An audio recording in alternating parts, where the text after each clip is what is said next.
Hello student, मैं doctor Pankaj Tiwari हमारे YouTube channel NIT school of mathematics में आप सभी का स्वागत है। स्टूडेंट, हम यहाँ डिस्कस कर रहे हैं प्रोबेबिलिटी और प्रोबेबिलिटी पर ये पहला लेक्चर है। तो आज हम जो डिस्कस करेंगे वो डिस्कस करेंगे basic concepts of probability.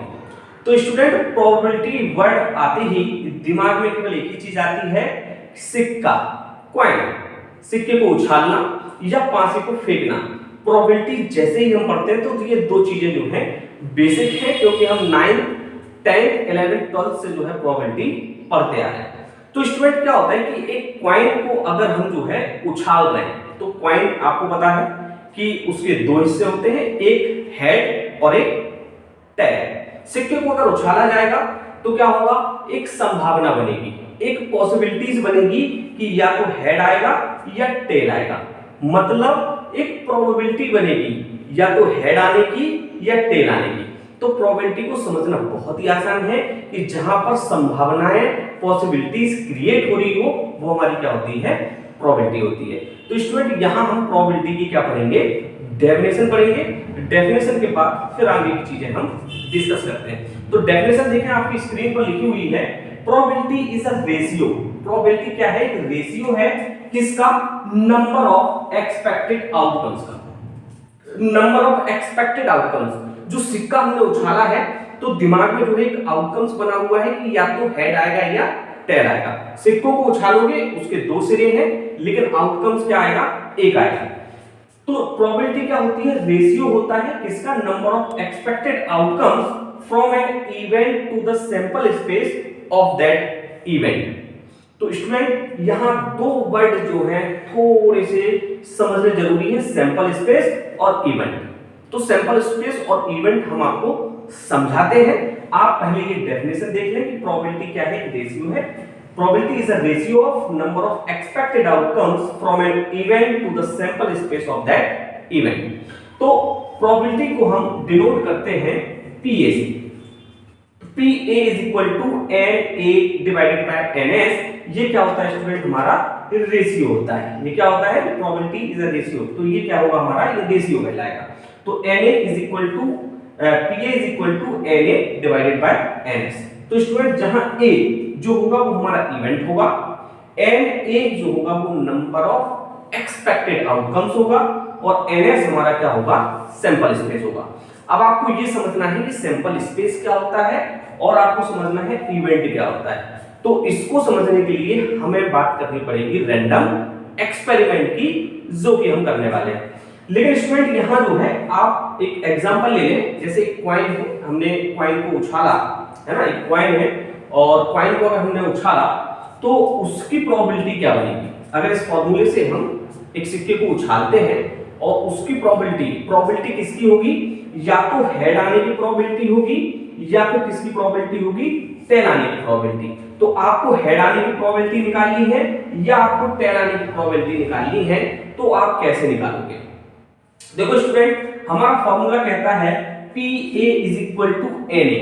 NA मतलब होता है हमारा नंबर ऑफ एक्सपेक्टेड आउटकम्स। ये बिल्कुल बेसिक बता रहे हैं आपको 9th का, नंबर ऑफ एक्सपेक्टेड आउटकम्स। सिक्के को हमने उछाला तो हमारे आउटकम्स कितने आएंगे, जो हमें एक्सपेक्ट है, क्योंकि एक्सपेक्ट इसलिए है क्योंकि या तो टेल आएगा या हेड आएगा, लेकिन आउटकम्स कितने आएंगे, एक आएगा। तो एक आउटकम्स हमारा आया डिवाइडेड बाय NS, और NS मतलब होता है हमारा सैंपल स्पेस। और सैंपल स्पेस का मतलब अभी हम थोड़ी देर में समझाने वाले हैं। आप केवल ये समझ लें कि हमारा जो कॉइन हम फेंकने वाले हैं, तो जो एक्सपेक्टेड आउटकम्स बन रहा है वो किसमें बन रहा है, क्योंकि वहां दो सिरे होते हैं, हेड और टेल में से। तो हेड और टेल जो है वो सैंपल स्पेस का हिस्सा है। हम बताएंगे सैंपल स्पेस एग्जैक्ट क्या होते हैं। तो मतलब ये कितने हैं, दो। तो यहाँ जो है NS की वैल्यू जो होगी सैंपल स्पेस की क्या होगी, 2 होगी। मतलब हेड या टेल आने की जो प्रोबेबिलिटी होगी वो 1/2 होगी। मतलब क्या होगी, 0.5 होगी, है ना। तो प्रोबेबिलिटी हम वही फाइंड आउट कर सकते हैं जहां पर क्या है, संभावना बन रही है। तो स्टूडेंट, अब हम जो है आपको बताते हैं रैंडम एक्सपेरिमेंट। तो रैंडम एक्सपेरिमेंट में आपको दो चीजें क्लियर हो जाएंगी कि सैंपल स्पेस हमारा क्या होता है और इवेंट हमारा क्या होता है।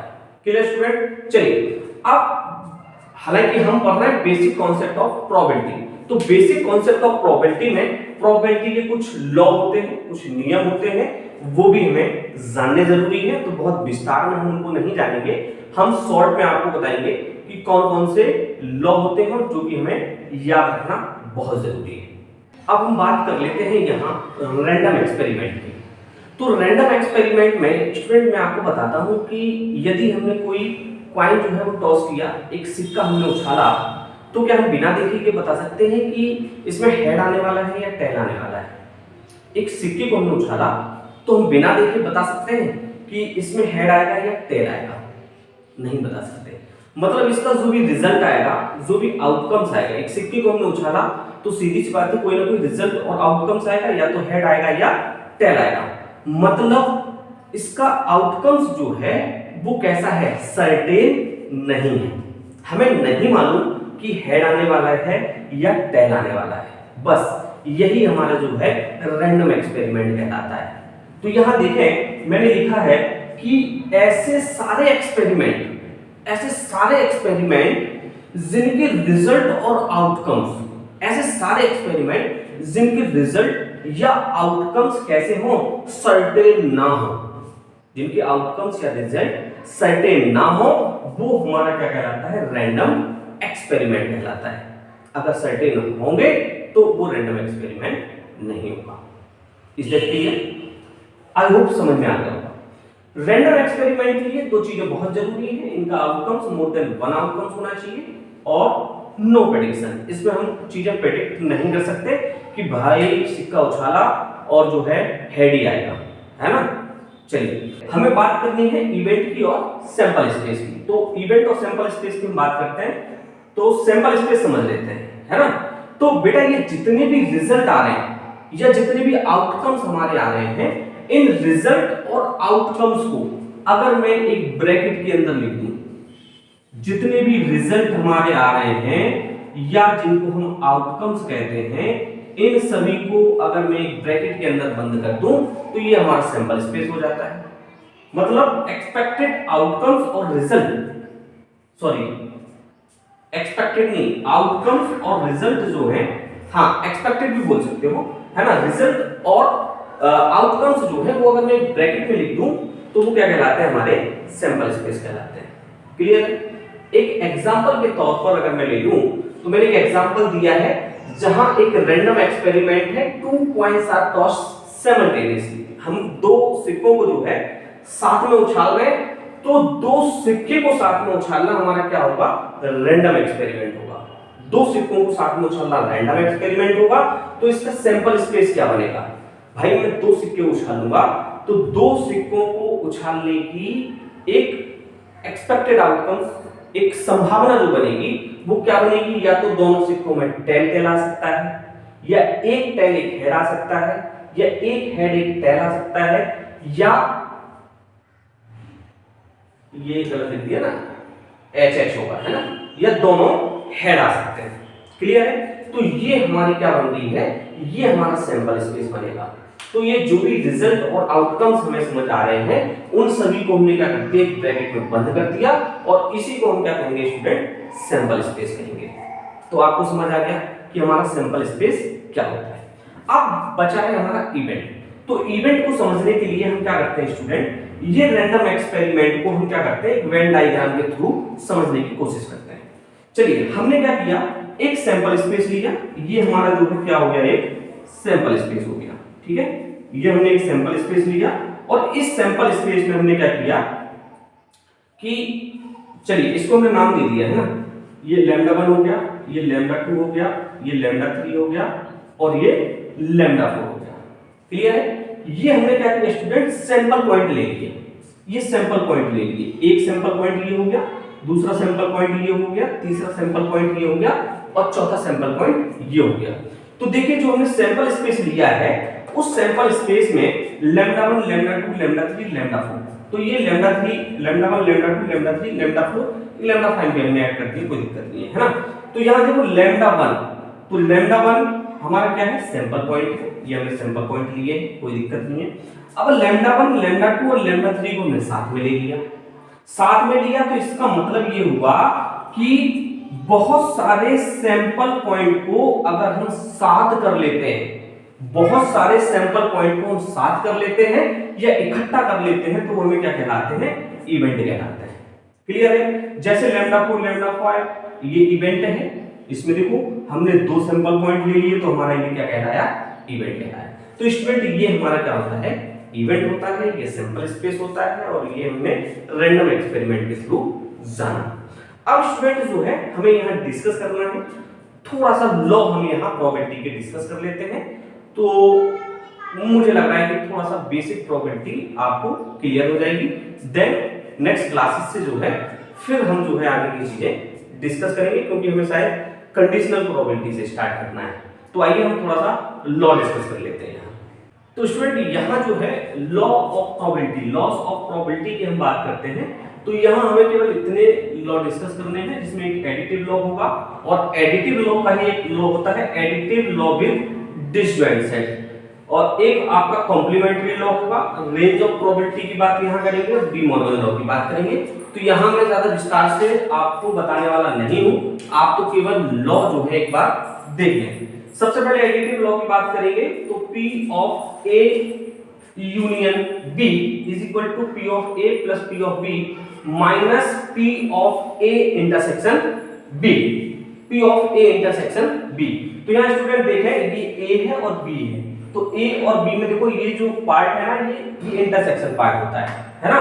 तो P of A P of B दोनों को ऐड करेंगे minus P of A intersection B वाले पार्ट को माइनस कर देंगे। और इसी को अगर आप ध्यान से देखें डिसजॉइंट सेट में क्या होगा कि यहाँ हमने P of A union B की बात की और यहाँ भी मैं P of A union B की बात कर रहा हूँ। तो डिसजॉइंट सेट में क्या होगा कि ये सेट जो है ये यहाँ जैसे ज्वाइंट थे, यहाँ ज्वाइंट नहीं है, और सेट अगर ज्वाइंट नहीं होंगे तो वहां इंटरसेक्शन वाला पार्ट नहीं आएगा। ये देखो ज्वाइंट हुए तो ये वाला पोर्शन क्या था, इंटरसेक्शन पॉइंट था, और ये जो है डिसजॉइंट है मतलब ज्वाइंट नहीं है, तो इसमें इंटरसेक्शन वाला पार्ट नहीं आएगा। तो ये माइनस इंटरसेक्शन वाला जो पार्ट है ये जीरो हो जाएगा। तो हमें फॉर्मूला मिलेगा P of A union B is equal to P of A plus P of B। Is that clear? चलिए स्टूडेंट आगे बढ़ते हैं। कॉम्प्लीमेंट्री लॉ, कॉम्प्लीमेंट्री लॉ को हम कहते हैं P ऑफ A बार, या A बार की जगह आप A डैश भी लिख सकते हैं, is equal to 1 minus P of A। अब 1 माइनस P ऑफ A क्यों लिखते हैं, इसके लिए आपको समझना पड़ेगा पहले range of the probability. Probability की जो रेंज होती है स्टूडेंट वो क्या होती है, 0 से 1 के बीच में होती है। 0 is less equal P of A is less equal 1। तो हमारी रेंज क्या होती है, 0 से 1 होती है। तो यहाँ जैसे समझेंगे एक सेट जो है हमने इसमें लिया है A, और ये जो बाकी का बचा हुआ ये जो पार्ट है कौन सा पार्ट है, हमारा कॉम्प्लीमेंट्री पार्ट है ना। तो ये पूरा रेंज हमारी जो है 0 से 1 है, तो हम क्या करेंगे 1 में से क्या घटा देंगे, P ऑफ A घटा देंगे, तो हमें क्या मिल जाएगा, कॉम्प्लीमेंट्री लॉ मिल जाएगा। क्लियर है? चलिए रेंज की बात हो गई, ये हमारा डी मॉर्गन लॉ है, तो इसको भी आपको क्या है याद रखना है। ये जो है कभी-कभी क्वेश्चंस में जो है यूज होंगे, जहां यूज होंगे वहां हम आपको बता देंगे। तो स्टूडेंट ये लेक्चर जो था ये बेसिक कॉन्सेप्ट्स थे हमारे प्रोबेबिलिटी के, मेरे हिसाब से इतना काफी है। और अगर किसी और चीज की जरूरत पड़ती है, किसी और चीज की जरूरत पड़ती है तो वो जब हम जो है लेक्चर कंटिन्यू करेंगे तो वहां हम आपको बताते चलेंगे। तो आई होप स्टूडेंट आपको वीडियो पसंद आया होगा। वीडियो अगर पसंद आया तो चैनल को सब्सक्राइब कर लें, वीडियो को लाइक कर लें और अपने दोस्तों के साथ इसको शेयर जरूर करें और देखते रहें NIT school of mathematics. Thank you guys.